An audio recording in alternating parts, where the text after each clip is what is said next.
Smart Aviator podcast here on Ab Brief. Today's guest is Roxanne Rosado, an A&P with IA credentials. She's an FAA FSDO liaison, Embry-Riddle graduate, and the head of airworthiness at TBX. Roxanne, you had sent a note over to Ab Brief, and it got my attention. Roxanne's 25 rules for maintenance technicians. Owner brings an airplane to a paint shop, flies it away, and one of the control surfaces is loose. Another customer brings his airplane to a maintenance shop, flies it away, and engine quits because hand tightened one of the fuel lines. Customer brings an airplane to an avionics shop, picks it up on a takeoff roll, has no airspeed indication, merged two pitot lines together with epoxy. What do those three blunders have in common? It's between complacency or just, human factors to short oversights. I mean, it's basics that this shouldn't happen.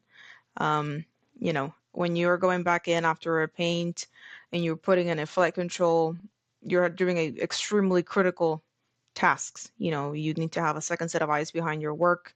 These things need to be checked before it even steps out the door. When you've got hand tightened things, I've seen that myself where a simple flag, neon stripe flag, would have helped prevent a situation like that. And when you talk about your last example, a simple check and balance can truly avoid this. And yeah, it's just small oversights that these kind of things should not happen. There's a lot of apprentice work out there where somebody is performing a task on an aircraft and there's a higher up that should be paying closer attention, and that doesn't always happen. Is that reality? From what I've experienced it myself firsthand, the places I've been at, it typically comes from so many different factors can influence it, from lack of personnel, so short-staffed, overworked shop, fully booked, Monday through Friday into the weekends, where unfortunately that supervisory under the wing of a senior tech takes kind of a little bit of on the back burner, because there's the one mission of let's get these airplanes out the door, and it sacrifices several things. Sacrifices, the learning experience for the new tech, sacrifices, the labor and the time that the shop can profit in, and it sacrifices potentially even the aircraft owner's ability to bring his airplane back home on a timely schedule at the cost that's expected. All those things just kind of snowball into themselves. But yeah, for sure, it's truly a reality. We are short-staffed. Most anywhere you can go, you always hear the conversation of, we have to delay, we have to pull people off your project, we have to, truly sacrifice certain aspects of the time frame that ultimately, yes, are in the hands of sometimes mechanics that are just starting and are given this task, and they're expected to perform to the best of their abilities. And unfortunately, sometimes there's that gray area of trust of they can handle it, or we'll come in over, look over their shoulder at the end of it. So it is a reality, unfortunately. Mechanical skill and being a good wrench is only part of what it takes to be a good aircraft technician. You love aircraft? You an airplane nut? I think to be in this industry in general, you have to have a love for it, because it can have such highs on a daily basis and then such lows on tougher days, that truly what keeps you going is a satisfaction of a job well done, or the pride that you take in the ownership of your work, of your airplanes. And if you don't love it, even you could be truly frustrated and angry at it on a daily basis. Yeah. What keeps you coming back is just the love for it, because it's just what you were made to do. Yeah. It just calls you every single day. Let's get right into your rules. There are 25, Roxanne's 25 rules of maintenance. And I picked maybe a half a dozen of them that I thought we'd kind of run through here briefly. And I'll put a link down below to the full set of rules. The first one I picked was being a good mechanic starts by being a good person. What's that mean? To me, it's a combination and I strive for a balance of humility, being a respectful person to not just the older mechanic, that has 10 years on you, but the new mechanic that's behind you that is just as green as you were maybe a year ago. Um, and to truly show a respect for the craft. Um, you have to be such a, to me, dedicated person to doing a good job, to building the relationships in the shop, to understand what's at stake at the end of the day. And all those things to me keep you in a mindset of humility that you don't know what you don't know, and you should be humble enough to know that you don't know it all and to not claim to know it all. And just to be respectful to everybody around you and respectful of the aircraft in front of you, whether it's a Gulfstream, a G500, it's a Cessna 172 for a flight school. All these things, how you approach them and how you treat them and respect them, says a lot about you, not just as a good wrench, but just a person in general. Just trust your gut on safety. Trust that voice inside your head, huh? Yeah, for sure. I mean, and that is something that when I first started, it was talked about in the sense of you will develop this, the sense of trust in yourself because you just don't know what you don't know yet and you're so new. And that with time you will understand and know when you're in that situation where you need to trust your gut on what's airworthy, what's not airworthy. You may be in a great situation, but at the end of the day, the decision has to be black and white. It's either a go or it's a no go. And Yeah. to be able to lay your head on the pillow at night, confident that you trusted yourself, that I put a safe airplane out the hangar door, is what's going to get you to tomorrow and the next day and the next day. If it doesn't look right, stop and ask a question. It's one question away from a bad decision that can truly change the course of your day and of the project or the safety of an airplane. Next is make great log entries. Paperwork is pretty important. Boy, logbooks tell a big story about the airplane and how it's maintained, doesn't it? Yes, absolutely. Part of my duties at one of my recent jobs was to do conformity inspections on airplanes to put them on charter. And it's a lot of a logbook research and understanding of what's been done to the airplane. So when you sit in front of the FAA, you can explain whether it's modifications, STCs, or why this record looks this way or doesn't look a certain way. You have to be confident in what you're putting in there. So I've seen a lot of records that leave a lot of room for improvement, and unfortunately it's too common. It's too common to see a bad entry or an incomplete entry, and it just keeps getting keep getting through and repeated. you know Places like companies like TBX that support proper documentation and giving the employees a kind of a structure to be able to do their work, are tools that we have nowadays that we didn't have just 50 years ago. So they're extremely important. It's a record of everything in that airplane. It's half the value of the airplane. And people, when you do a log entry, I always try to promote, think of yourself, even of just yourself, not even the next technician necessarily, but think of yourself in a week and a year that you have to go back and reference an entry. It's great. It's a great feeling when you go back and you find exactly what you were looking for because you took the time to be more detailed or thorough or just comprehensive in your entry. Aircraft owners don't understand a lot of times the amount of paperwork that goes into signing an aircraft off for return to service. Flight manual supplements, instructions for continued airworthiness, all that stuff. And unfortunately, I've seen aircraft owners not take it seriously enough and they lose some of the paperwork. And then they go to sell the airplane and all this documentation is missing, and it's not a good situation. Next on the list is don't use AI for regulatory questions. Yeah, that's a one for today's culture. Technology should help mechanics find and organize information, not replace a professional judgment. And when you have a place like TBX, which is basically an information management platform that can help you keep track of everything you need to while still keeping you in the regulations, in the tech data, talking to the right people, it should not be a replacement of any kind. Technology is great. Digital manuals are awesome. Having a manual on an iPad that you can take to the airplane is great. But continue to learn, repair, determine safety still should come from you. AI is not the tool to make a decision for you.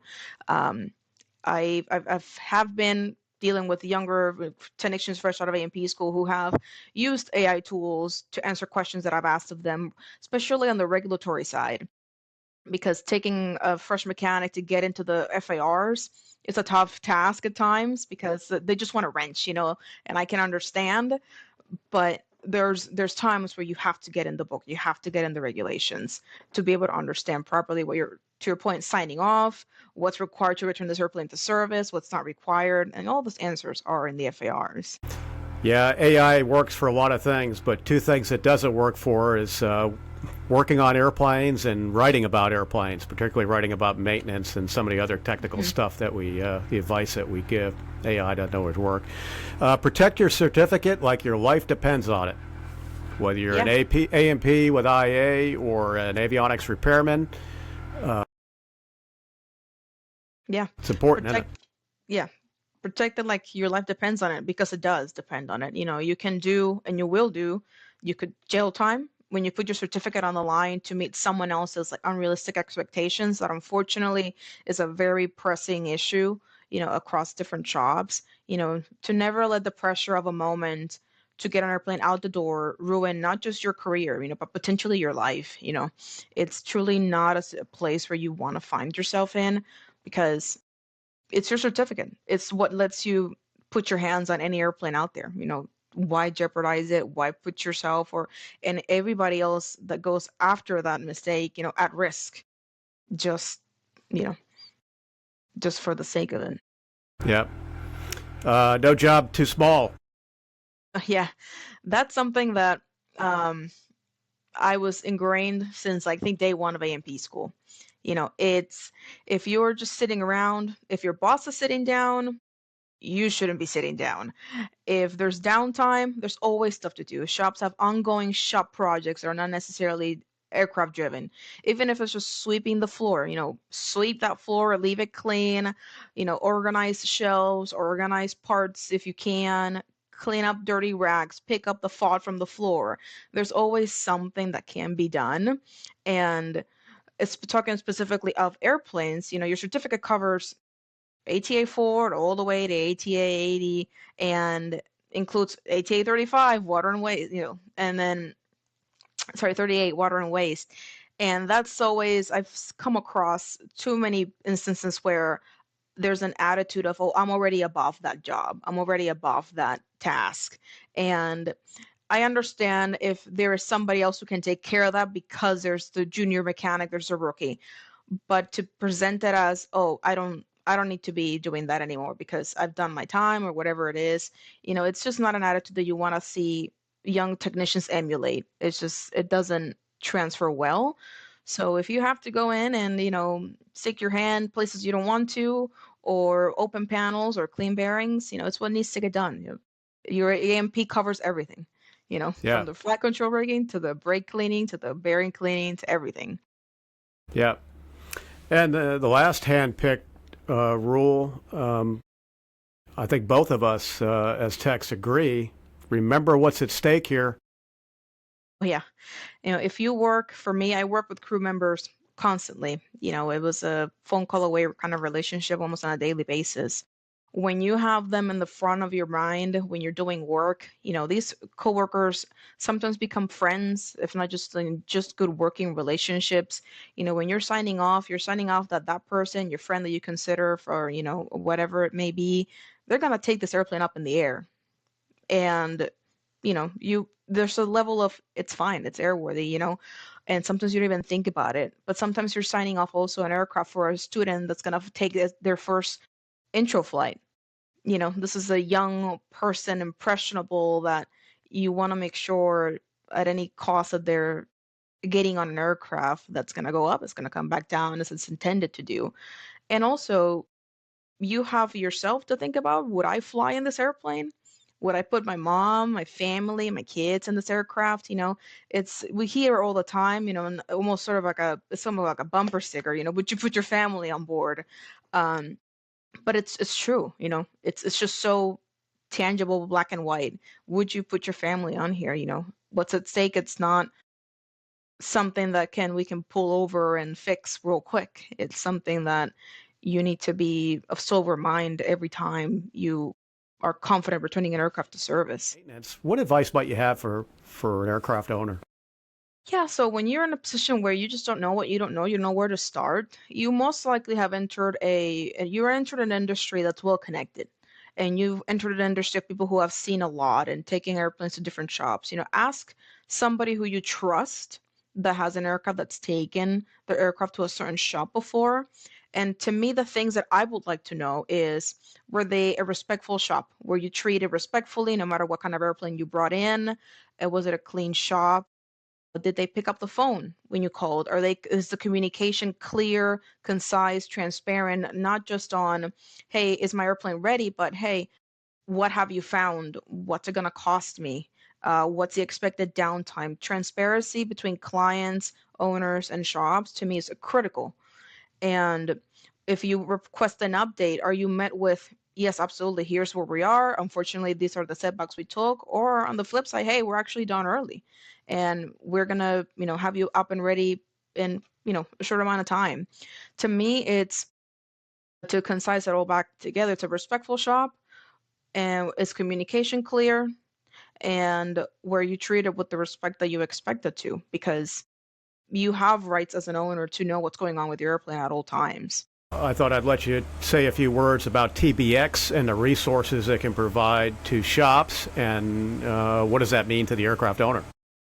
Yeah, so in the GA market, we have a very compartmentalized and condensed one-stop shop where you can keep track of your ADs. We help you build your reports, which is ultimately the responsibility of the aircraft owner to maintain the airworthiness of the airplane. So we help you keep that in check. We help you keep track of when your inspections are, your 100 hours, your annuals, life limited parts. We can help you if you're a shop owner. We can help you build your work order so you can deal with your clients. Which is also a good thing if you take your airplane to a shop and they use TBX, you have familiarity of what kind of structure they're operating with as well.